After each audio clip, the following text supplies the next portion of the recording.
Hi, I'm John Hornick. Welcome to lesson 70 of Chef's Apprentice, learning to cook like a pro, one small plate at a time.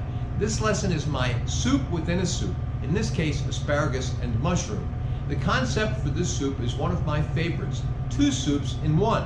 I have chosen asparagus and mushroom, but you can use your by now well-developed soup making skills to combine any two soups that you believe will pair well together.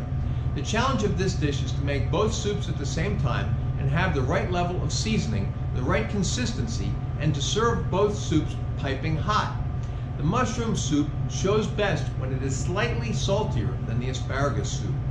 Consistency is important here because if the soups are thin, they will blend too easily while you're plating. If they're too thick, they'll seem more like purees than soups. Thus, this is a Goldilocks situation. Both soups must be just right.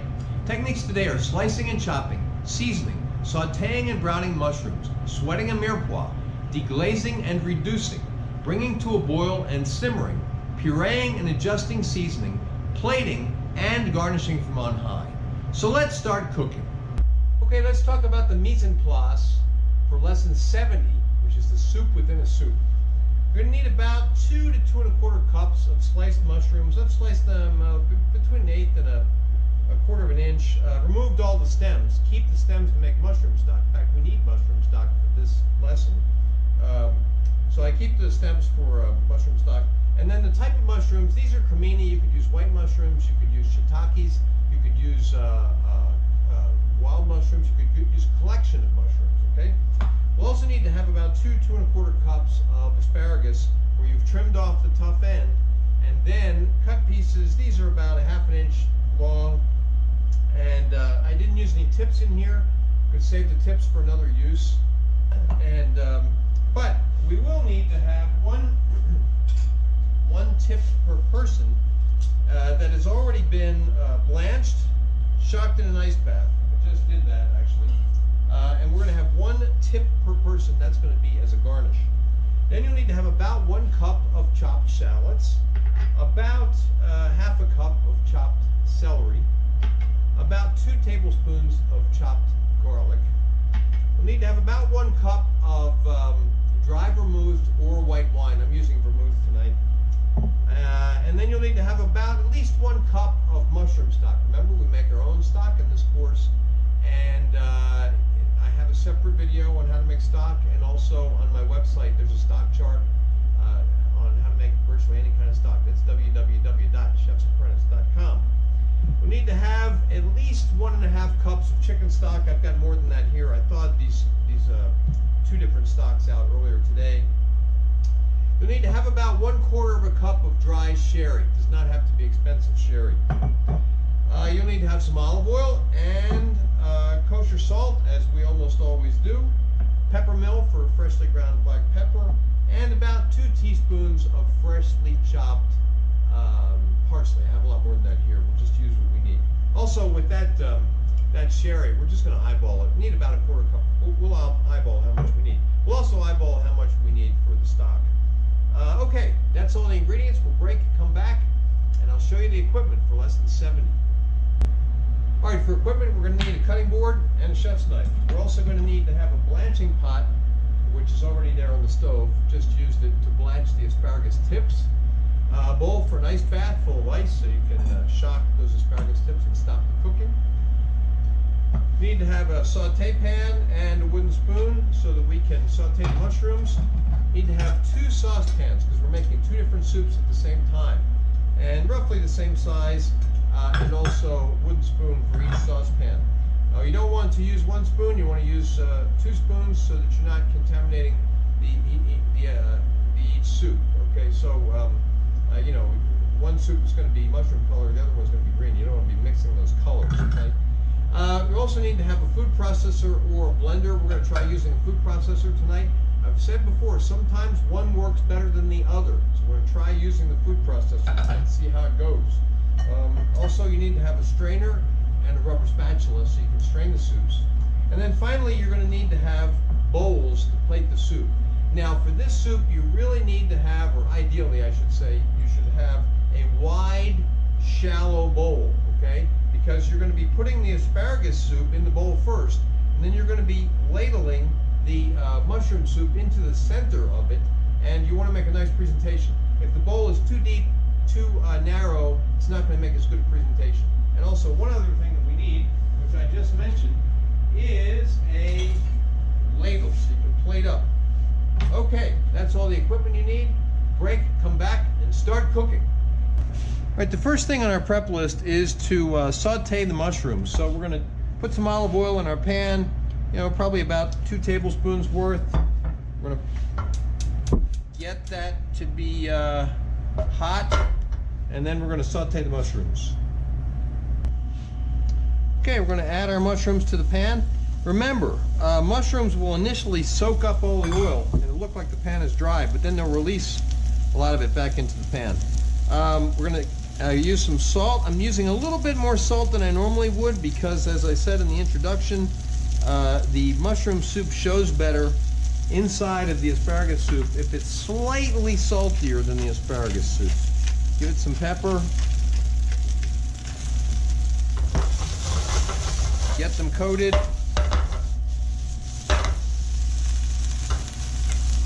Now, if we were trying to brown these mushrooms to be served as an accompaniment to something, I wouldn't have this many mushrooms in the pan, because when you crowd the mushrooms, they won't brown very well. But because these are going to get pureed, I'm not so worried about that. So we're going to let these cook a bit till they start to chirp. All right, so mushrooms are starting to chirp. You can hear it, I hope. Now, did we have to do this sauteing step for the mushrooms? No, not really. We could have just put the raw mushrooms right into the soup and cooked them that way. However, why are we doing it this way? We're adding flavor. Okay, so these are good. We're going to take these off the heat and hold them until we're ready to put them into the saucepan. All right, the next thing on our prep list is to sweat the mirepoix in 2 separate saucepans. So we're going to add some olive oil, about 1 to 2 tablespoons in both saucepans, and put on the heat. So we're going to get medium heat as usual, and then for cooking, medium heat is almost for most things that works, right? Sometimes it needs to be low to simmer, sometimes it needs to be hot to sear.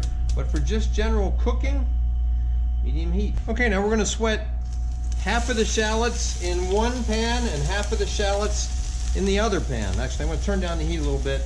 We don't want to burn them. We just want to sweat them, okay? Then we're going to add half of the celery to one pan, half of the celery to the other pan.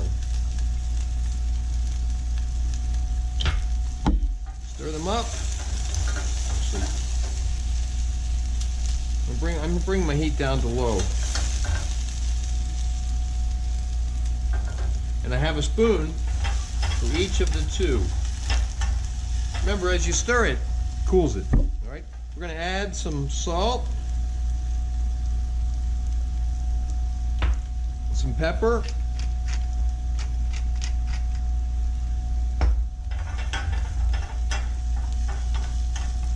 okay, we're going to let those sweat. Okay, now we're going to add half the garlic to one pan and half the garlic to the other pan. And remember, garlic burns fast and easy. Okay, so we're going to stir them up. No, not too fast now, because if you stir it up too fast, the garlic doesn't have time to get contact with the pan, doesn't have time to cook as much. But by stirring, you are cooling it, right? Keeping it from burning. So we just want to stir a little bit, keep it in motion to some extent. Okay, then we want to deglaze both pots. Putting about maybe 3 to 4 tablespoons of the dry vermouth into each saucepan. And we're going to reduce those till they are almost dry. Okay, time to add the asparagus to one saucepan and the mushrooms to the other.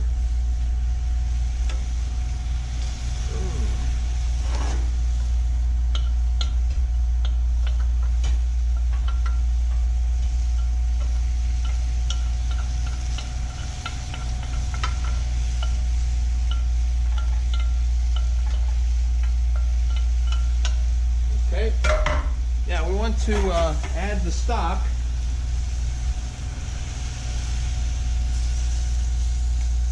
And I want to do just below having them covered, okay?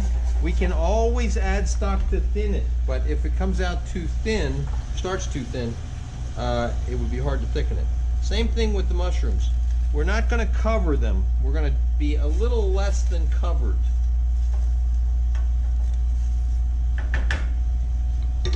Using 2 separate spoons.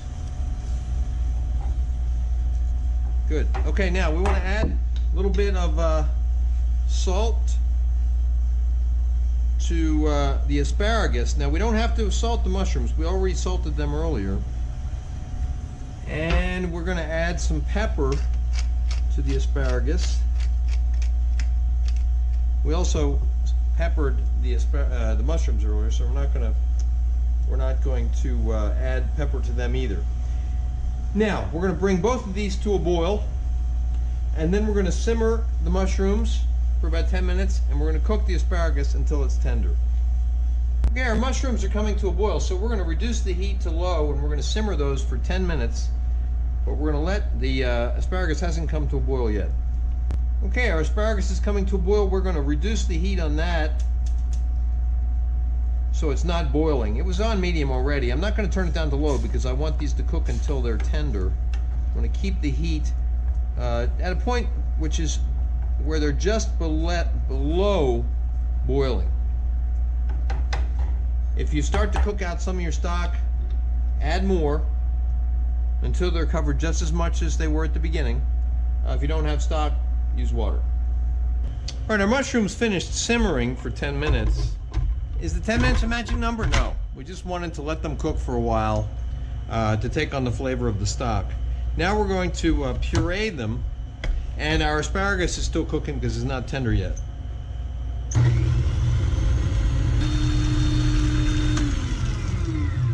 All right, let's see what it looks like. Now, I can see that it's a bit thick, but I'm happy with that because we don't want to start off with it being too thin. We can always thin it when we're ready to plate. Also, we're going to be adding the sherry to it as well.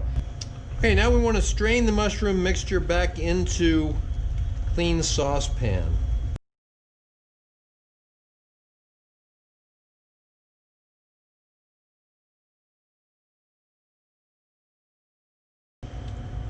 Okay, our soup is looking a little bit too thick. Let's add the sherry. Now, how much sherry are we adding? About 1/4 cup. Maybe a little less. I don't want it to get too thin, so don't add so much that it gets too thin. Right? We want it to have the consistency of, say, ketchup. Stir it up really well. Now you notice I did not cook off the alcohol in this soup. If you want to, put it back on the stove, bring it to a boil, let it simmer 5 to 10 minutes, but keep it at a low temperature so it doesn't reduce, and that'll cook off the alcohol. But I'm not going to do that today. Taste it. Okay, I think that's perfect. It is slightly too salty, but that'll be fine once it's plated up. Okay, and in terms of consistency, I am happy with the consistency. It's kind of like the thickness of ketchup. All right, now we're going to keep that warm until we're ready to plate. Okay, we're going to do the same thing with the asparagus. Puree it until it is smooth.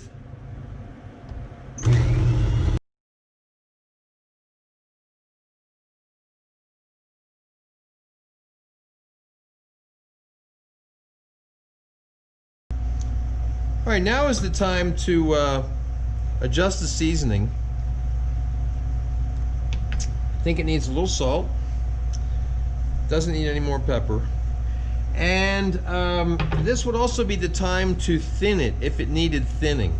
But this is a good consistency. It's about the thickness or the consistency of canned cream soups. That's what you're going for. And so we don't need any thinning here. We just want to adjust the salt. Let's check that again. Okay, that's good. Okay, now what we're going to do is we're going to keep this warm until we're ready to serve it. Then we're going to bring it to piping hot. If you make this ahead of time, you put it in the fridge, you'll be getting it out shortly before you're ready to plate up, and you bring it up to piping hot on the stove. Okay, it's time to plate up. I've already put the asparagus soup in the bowl, and although I've been talking throughout this whole lesson about serving both soups piping hot, this also works cold, and I have decided here at the last minute that I'm going to do it cold today. But if you're going to do it piping hot, just bring both soups to piping hot just before you plate. All right, so we have the asparagus soup in the bowl. Now we're going to take some of the mushroom soup, not a lot. I mean, this is a question of balance. You know, you don't want to have more of one than the other. You want it to look good. And then we just want to garnish it. We're going to give it a little bit of sprinkle of parsley from on high. And then we're going to garnish it with one asparagus tip right in the middle. And there we have it. Lesson 70, the soup within a soup. You can see photos of the final dish at my Instagram, which is @ChefsApprentice, Cook Like a Pro. Next up is another asparagus soup, this one with a Parmesan custard. You can make the asparagus soup exactly the way you made it this time, but the star of that show will be the Parmesan custard.